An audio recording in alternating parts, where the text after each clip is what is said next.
গল্প আসল ছবি। ময়ূরাক্ষী নদীর ধারে বিশ্বদীপ মুখুজ্জের বিশাল বাগান। আম, জাম, লিচু, পেয়ারা, তাল, বেল, কাঁঠাল, কোন ফলের গাছ নেই সেখানে।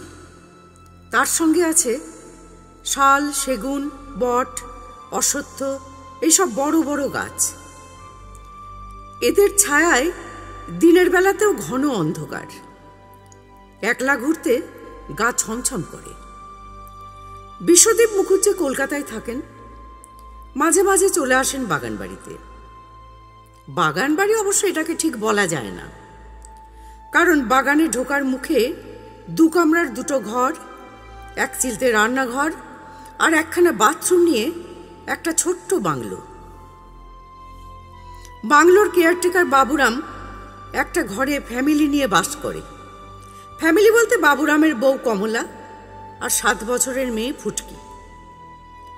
ফুটকি জন্মে থেকেই এই বাগানে, সেই জন্য এই বাগানের সব কিছু তার নখদর্পণে।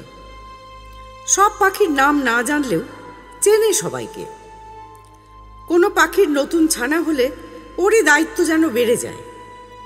ছানাগুলোর কেউ যেন ক্ষতি করতে না পারে সেদিকে তীক্ষ্ণ নজর রাখতে হয় তাকে। কেউ কাউকে বিরক্ত করছে কিনা এসব তদারকি করার দায়ও ওঠ। কাঠবিড়ালি, বাঁদর, বনমুরগি কেউ ওকে দেখে ভয় পায় না। এমনকি বনে নতুন সাপ এলেও সে ঠিক টের পেয়ে যায়। বাগানের কোনো পাঁচিল নেই, সারি সারি শাল গাছে এমনিই পাঁচিল হয়ে গেছে। বাগানে ঢোকার মুখে একটা হতদরিদ্র ছোট্ট জনপদ পেরোতে হয়। সেখানকার রোগা, প্যাংলা, ধুলো কাদা মাখা বাচ্চাগুলোকে দেখে বিশ্বদীপবাবুর খুব কষ্ট হয়। এদের জন্য কিছু করতে পারলে ভালো লাগতো, কিন্তু তার একার ক্ষমতায় কতটুকু সম্ভব। তবু একবার চেষ্টা করেছিলেন। তার ভাগ্নে রোহিত তখন সবে বিয়ে পরীক্ষা দিয়েছে। ওকে এই বাগানে রেখে গ্রামের বাচ্চাগুলোকে লেখাপড়া শেখানোর ব্যবস্থা করেছিলেন। বই, খাতা, স্লেট, পেন্সিল সবকিছু কেনা হলো। প্রথম দিকে বেশ কিছু বাচ্চাও এলো পড়তে, কিন্তু যত দিন গেল পড়ুয়ার সংখ্যা কমতে শুরু করলো। বাবা মাকে কারণ জিজ্ঞেস করতে গিয়ে জানা গেল পেটে খাবার নেই। লেখাপড়া শিখে কি হবে? তার চেয়ে গরু চড়ানো, পাট ঝাঁট এসব করলে অনেক লাভ। দুঃখ হলেও বিশ্বদীপবাবু এদের নিয়ে আর ভাবেননি। ভাগ্নেও চলে গেল নিরুৎসাহ হয়ে। যাবার আগে বাবুরামকে বলে গেল, বাবুদা, তোমার মেয়ে ফুটকির মাথা কিন্তু ভালো, ওর লেখাপড়া হবে, ওকে স্কুলে ভর্তি করে দাও, ওর পড়াটা নষ্ট করো না। মেয়ের গর্বে গর্বিত বাবুরাম লাজুক হেসে বলল, স্কুল তো এখান থেকে বহুত দূর বাবুজি, রিক্সা করে যেতে হয়। কি করে যাবে বেটি? এ তো পয়সা কোথা পাবো? বিশ্বদীপ বাবু বললেন, সে চিন্তা তোকে করতে হবে না বাবুরাম, ফুটকিকে স্কুলে ভর্তি করে দে, ওর সব খরচ আমার। বাবুরাম খুশি হয়ে বলল, জি সাব। বিহারি বাবুরাম ভাঙা বাংলায় কথা বললেও ফুটকি পরিষ্কার বাংলা বলে। বিহারের এক অখ্যাত গ্রাম থেকে বাবুরামের এই বাগানে প্রবেশ একেবারে হিন্দি ছবির চিত্রনাট্য। তখন সবে কেনা হয়েছে বাংলো সমেত এই বাগান। কেয়ারটেকার রাখার জন্য উপযুক্ত বিশ্বাসী লোক খুঁজছেন বিশ্বদীপবাবু। সেই সময় একদিন ট্রেন থেকে নেমেছেন। স্টেশনের গেট পার হবার সময় কানে এলো ফুঁপিয়ে কান্নার শব্দ। তাকিয়ে দেখলেন কালিমারা চেহারার একটা জোয়ান ছেলে জ্বরের ঘোরে অচেতন। তার পাশে বসে কাঁদছে একটি অল্প বয়সী হিন্দুস্থানি মেয়ে। বাংলায় 2-4 বার প্রশ্ন করলেন, কি হয়েছে ওর? তুমি কাঁদছো কেন? মেয়েটির ফ্যাল ফ্যাল করে তাকিয়ে থাকা দেখে বিশ্বদীপবাবু বুঝতে পারলেন ও এক বর্ণও বোঝেনি তার কথা। তখন হিন্দিতে জিজ্ঞেস করাতে উদ্ধার করতে পারলেন ওরা আগের দিন রাতে এই স্টেশনে নেমেছে। ওর মরদ তারপরেই জ্বরের ঘোরে অজ্ঞান হয়ে যাওয়ায় ওরা খুব বিপদে পড়েছে। ওকে বেশি কিছু জিজ্ঞেস করে লাভ নেই বুঝে বিশ্বদীপবাবু রিকশায় তুলে নিয়ে গিয়ে ছেলেটিকে লোকাল হাসপাতালে ভর্তি করে দিয়ে বাগানে চলে গেলেন। 2 সপ্তাহ পরে ট্রেন থেকে নেমে স্টেশনের গেটের মুখে পৌঁছতেই দুটো হাসি মুখ এগিয়ে এলো। মেয়েটাকে দেখে চিনতে পারলেন বিশ্বদীপবাবু। দুজনে হাত জোর করে নমস্কার করে বলল, নমস্তে বাবুজি। विश्वदीप बाबू बोले, वाह तुम तो बिल्कुल ठीक हो गए, बहुत अच्छा। तुम लोग इधर कुछ काम के लिए? छेलेटा बोलो, नहीं बाबूजी, आपसे मिलने के लिए हम लोग रोज यहाँ आते हैं, पर आज मिला। आप तो मेरे लिए भगवान हो बाबूजी। अगर आप नहीं होते तो हम जरूर मर जाता। आपसे मिलने के लिए हम तरस रहे थे। विश्वदीप बाबू बोले, ठीक है, अब तुम बताओ कि तुम्हारा नाम क्या है? बाबूराम सलज्ज हेसे बोलो, हम बाबूलाल और ये मेरा बीवी कमला। कथा बोलते बोलते जाना गेल नीचू जात हुए उঁচু জাতের মেয়ে কমলাকে বিয়ে করার অপরাধে গ্রাম থেকে দুজনকে তাড়িয়ে দেওয়া হয়েছে। ছেলেটা চাষবাস জানে, লেখাপড়া বিশেষ জানে না, এখানে কাজ খুঁজছে। বিশ্বদীপ বাবু তখনই বাবুরামকে বললেন, একটা কাজ আছে আমার বাগান দেখাশুনো করার, তবে সেটা এখান থেকে 3 কিলোমিটার ভেতরে, একেবারে গ্রাম। মন টিকিয়ে থাকতে হবে, কিন্তু খুব দায়িত্বের কাজ। পারবে? কমলার মুখে দুটি লক্ষ্য করলেন বিশ্বদীপ বাবু। বাবুরাম সানন্দে লাফিয়ে উঠল। সেই থেকে বাবুরাম এই বাগানে খুব যত্ন করে বাগান দেখাশুনো করে। বিশ্বদীপ বাবুকে বলে দুটো গাই কিনিয়েছে, দুধ খাওয়া হয়, বিক্রিও হয়, আবার বাগানের ঘাস আগাছা ওরা খেয়ে নেয় বলে বাগান পরিষ্কারও থাকে। কিছু মুরগি পুষেছে।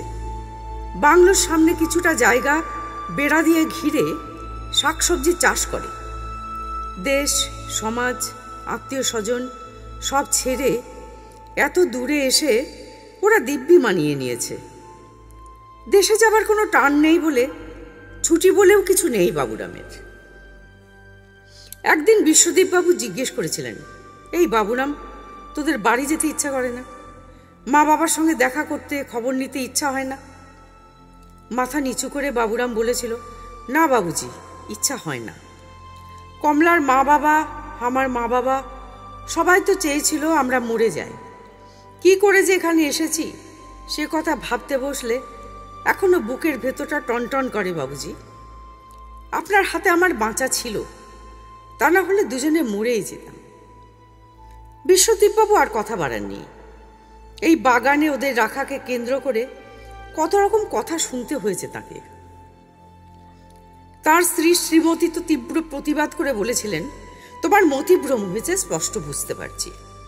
তা না হলে জানা নেই শোনা নেই কোথাকার কোন উটকো ছেলে মেয়েকে বাগানে রাখে, একদিন ঝটকা দেবে, বুঝবে ঠেলা। বিশ্বদীপবাবু বলেছিলেন, তুমি যা বলছো একেবারে ঠিক, রিস্ক নিয়েছি আমি, কিন্তু তুমি নিজের চোখে তো দেখোনি ওদের সেদিনে সে অসহায় করুণ চেহারা। দেখলে আমার মতো তোমারও মায়া হতো। আমি ভেবে দেখেছি, যদি চোর বদমাশ হয় তাহলে ওই বাগান থেকে কি এমন প্রাপ্তি হবে ওদের? লুকিয়ে কিছু ফল, কাঠ এসব বিক্রি করে দিতে পারে। সে তো যাকেই রাখবো সে করতে পারে, যেই থাকুক নজর রাখতে হবে, বুঝলে? তবে আমার ষষ্ঠ ইন্দ্রিয় বলছে লোক চিনতে ভুল হয়নি আমার। দেখা যাক কি হয়।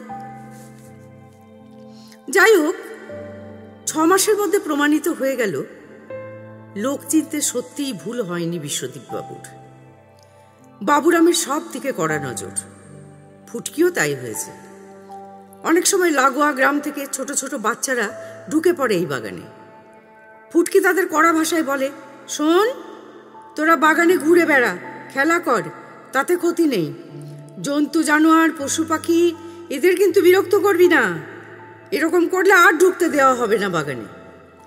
ওরা কলবল করতে করতে ঘুরে বেড়ায় বাগানে, পাখির ডাক নকল করে ভ্যাংচায়, কাঠবিড়ালির পেছনে তাড়া করে, নদীর ঘাটে পা ডুবিয়ে বালি নিয়ে খেলা করে। তারপরে ফুটকির কঠিন নজরদারিতে বাগান থেকে বেরিয়ে যায়। সেদিন বিশ্বদীপ বাবু এসেছেন বাগানে। বাংলোর সামনে পেতে রাখা দড়ির খাটিয়ায় বসে চা খাচ্ছেন। সমবেত কচি গলার আওয়াজ শুনে গেটের দিকে তাকিয়ে দেখেন 4-5টা 6-7 বছরের ছেলের বাগানে ঢোকার পথ আটকে ফুটকি বলছে, এই তোরা কেন এসেছিস বল? আজ আমার অনেক পড়া, তোদের সঙ্গে ঘুরতে পারবো না। ওরা কাচুমাচু হয়ে বলল, একবার ঢুকতে দে না ফুটকি, আজ আমরা বেশিক্ষণ থাকবো না, একটু ঘুরেই চলে যাব। তোকে আমাদের পাহারা দিতে হবে না, তুই পড়া কর। ফুটকি বলল, কি ফোন দিয়ে এটেছিস বলতো দেখি? পরশু দিনই তো তোরা বাগানে এলি, কতক্ষণ থাকলি? বাবুরাম বলল, দেখছেন বাবুজি, আমার কোনো চিন্তা নাই, ফুটকি সামলাবে আপনার বাগান। মৃদু হেসে বিশ্বদীপবাবু বললেন, আজ রবিবার, ওর স্কুল ছুটি, সেজন্য না হয় ওদের পাহারা দিতে পারবে। অন্যদিন কি হয়, ওরা আসে না বাগানে?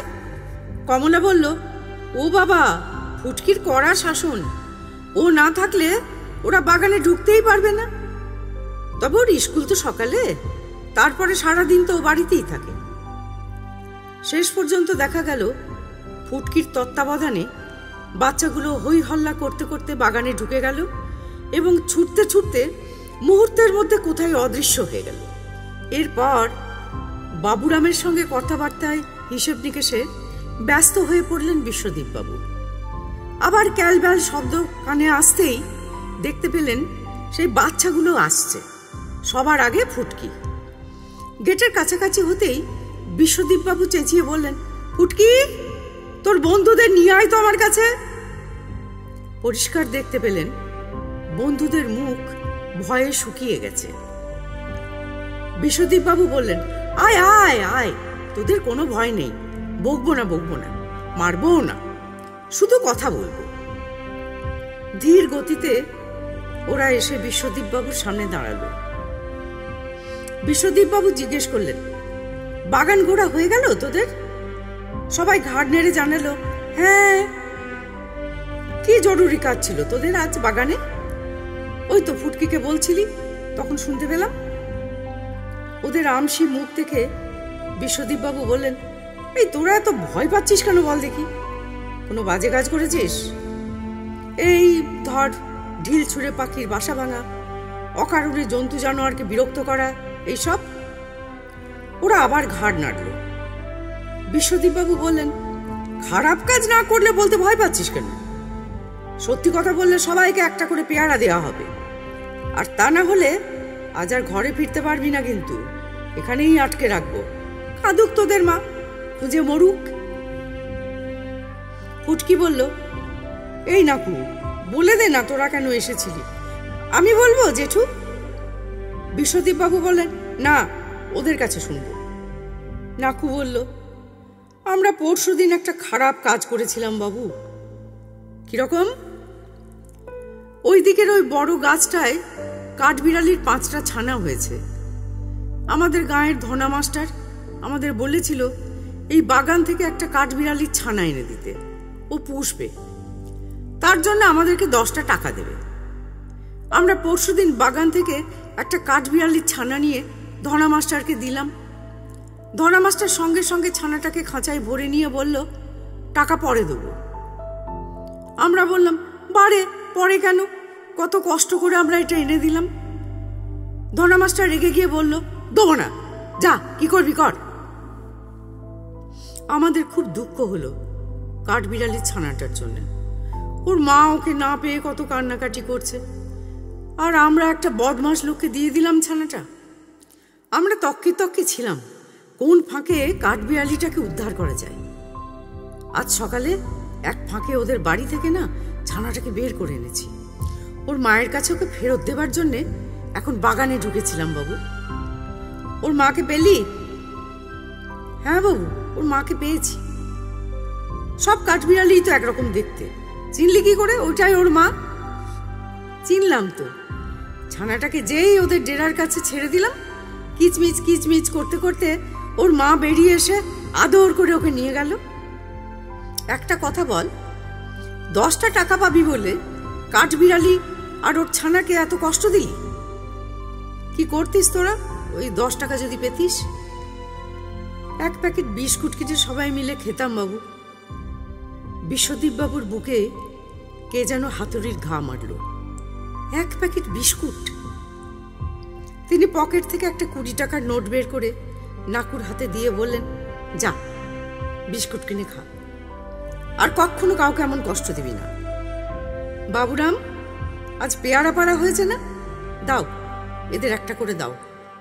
আর ফুটকি, তোকে একটা কাজ দিচ্ছি, তোর বন্ধুরা যেদিন বাগানে আসবে, যখন যা ফল থাকবে গাছে পেট ভরে খাওয়াবি কিন্তু ওদের, ঠিক আছে? ফুটকির মুখ উজ্জ্বল হয়ে উঠল। পেয়ারা নিয়ে বাচ্চাগুলো হইচই করতে করতে বাগান থেকে বেরিয়ে গেল। এইটুকুতেই কি আনন্দ ওদের! ভিতর থেকে একটা বড় দীর্ঘশ্বাস বেরিয়ে এলো। বিশ্বদীপবাবু ভাবলেন, এই আমার দেশ, এটাই আসল ছবি।